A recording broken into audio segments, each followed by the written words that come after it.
Begoña Gómez también se ha querellado contra el juez Peinado, y no solo eso, Barrabés ha reconocido que se había reunido con Pedro Sánchez. Sí, ya lo sé, Barrabés ha reconocido que el agua moja. Pero esto es importante porque ha dejado a Pedro Sánchez con el culo al aire. Sí es cierto que a los que estábamos informados no nos pillaba por sorpresa. Ya el 15 de junio veíamos noticias como esta, el día que Carlos Barrabés conoció en Benasque a Pedro Sánchez. No fue una conspiración de marisquería. Resulta que el señor que está en la Moncloa es de gustos caros y entre esos gustos se encontraba esquiar. El problema es que incluso en La Sexta, medio conocido por ser abiertamente afín al Partido Socialista, decían lo siguiente: Sánchez niega tener relación con Barrabés y se acoge a su derecho a no declarar ante el juez Peinado. Este cualquier día nos niega estar casado con Begoña Gómez. Y cuando veáis algunas noticias, unas de la hemeroteca y otras de actualidad, veréis por qué es más importante de lo que a priori podría parecer lo que ha dicho Barrabés. Juan Carlos Barrabés revela ante el juez que se reunió a solas con Pedro Sánchez en la Moncloa. Vaya, cómo se va complicando esto. Primero era que se reunía con Begoña en la Moncloa y que en un par de ocasiones Pedro Sánchez se pasó por ahí a saludar. Vaya, que les llevaba el café. Luego era que la Moncloa era el lugar de trabajo de Begoña. Y ahora ya abiertamente reconocen reuniones. Y yo haciendo memoria me acordé de varias noticias bastante interesantes que ahora tienen bastante más sentido.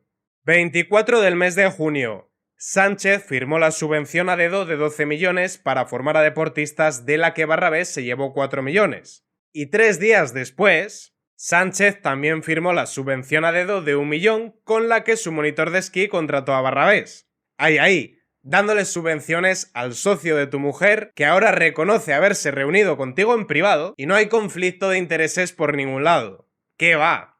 El acta de la reunión del Consejo de Ministros celebrada el 20 de diciembre de 2022 refleja cómo Sánchez dio validez con su firma al Real Decreto por el que se regula la concesión directa de una subvención a la Asociación del Deporte Español, que vino a beneficiar, oh sorpresa, a Barrabés.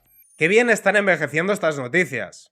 Que por otra parte tampoco sorprende por lo siguiente. Sánchez no se apartó del consejo que rescató Air Europa pese a los patrocinios a su mujer.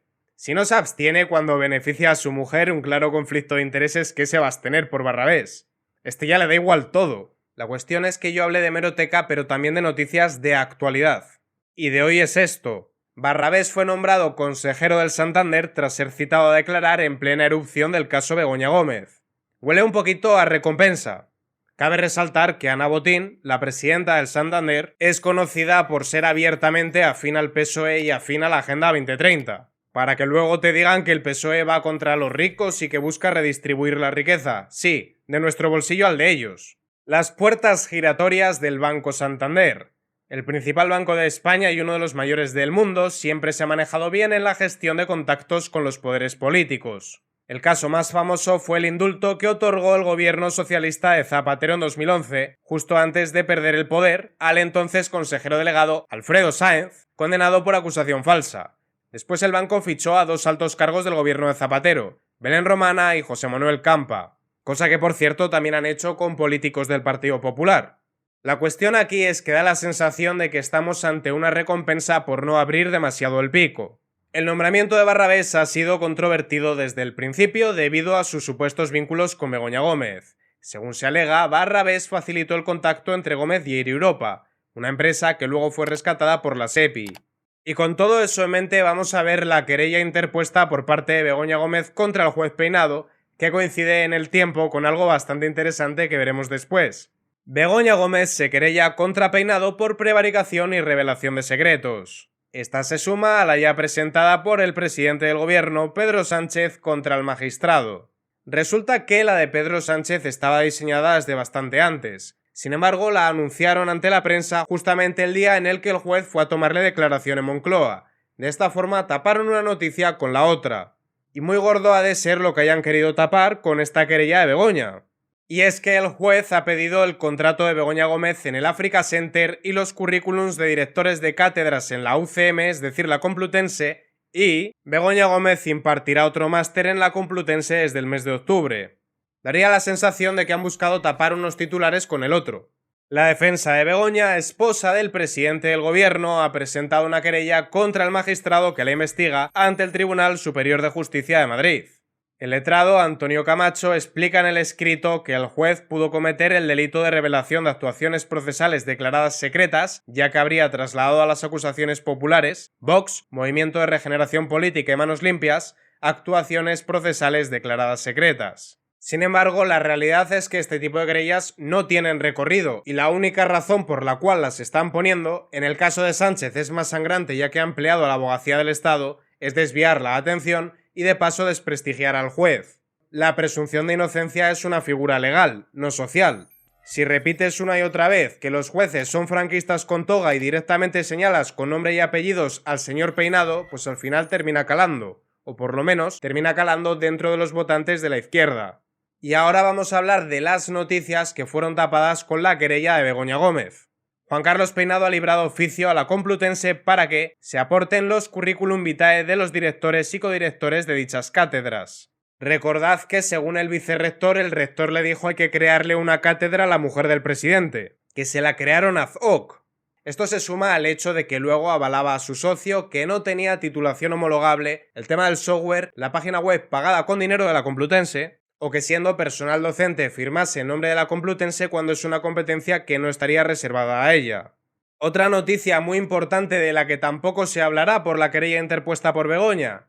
Piden imputar a los dos cargos del PSOE que borraron correos con el hermano de Sánchez tras las exclusivas de El Debate.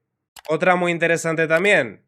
Globalia contrató al Lama 4 días después de su reunión con Hidalgo y Begoña Gómez en San Petersburgo. Recordad que Globalia fue rescatada por parte de la SEPI mientras se estaban produciendo reuniones con Begoña Gómez y financiaban su actividad en el Africa Center a través de su filial Wakalúa. La UCO señala en su informe del caso Begoña una sociedad clave, Wakalúa. En relación con este hecho, el posible vínculo existente entre Juan Carlos Barrabés y Wakalúa, perteneciente al grupo Globalia y aliada del Africa Center que dirigía Begoña, se comprueba que existe una dirección asociada a la misma en una de las sedes del grupo Barrabés. La sede en cuestión es un espacio llamado Barrabés Grow Space. O dicho de otra manera, esta querella interpuesta contra el juez Peinado se trata de un señuelo para que no miremos lo verdaderamente importante, que es la corrupción del Partido Socialista. Y lo digo en plural porque las tres tramas que se están investigando, las mordidas en la compra de material sanitario, el escándalo del hermano de Sánchez y el escándalo de su mujer, confluyen en el mismo personaje, el denominador común, el propio Pedro Sánchez. Pedro Sánchez, el que ha aforado a políticos que perdieron el aforamiento después de perder la presidencia de sus comunidades, Ángel Víctor Torres y Francina Armengol, que después han sido investigados y señalados por el caso de las mordidas en la compra de material sanitario. Pedro Sánchez, hermano de David Azagra, que fue contratado por la Diputación de Badajoz y que aumentó su patrimonio de 200.000 euros a cerca de 2 millones, teletrabajando, algo que no reconocía su contrato mientras vivía en Portugal, justamente en el municipio al que se desviaban mordidas de la sociedad de la trama del caso PSOE. El conseguidor de Coldo desviaba mordidas a sociedades radicadas en el pueblo donde vive el hermano de Sánchez. Y con un Barrabés que ahora nos reconoce que se reunía con Pedro Sánchez sin Begoña y que ha sido premiado por el Banco Santander. Y dado que a Pedro Sánchez le encanta figurar y que le pongan títulos, no en vano le llamo su reverendísima hermosidad Pedro el Magnánimo, y dado que también su gobierno dice que los hombres españoles somos potenciales agresores, a partir de ahora a Pedro Sánchez le pondremos un par de títulos más. Su reverendísima hermosidad Pedro el Magnánimo, potencial delincuente y presunto corrupto.